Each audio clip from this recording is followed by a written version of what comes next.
أتصدقون مسيلمة هذا عظيم المأثمة، إن قال حدث كاذبا والوعد أخلف دمدما.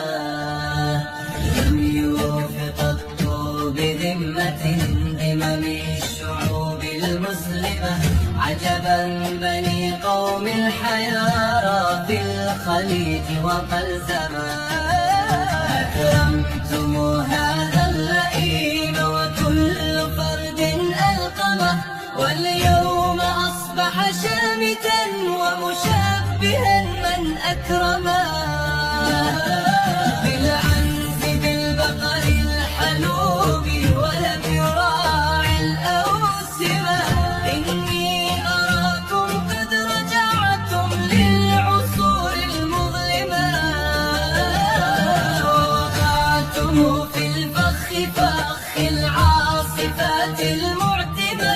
هذا هو الزمن الذي نخشاه شد الأحزمة، فالحرب أجج نارها من سلطة متحكمة، وغننت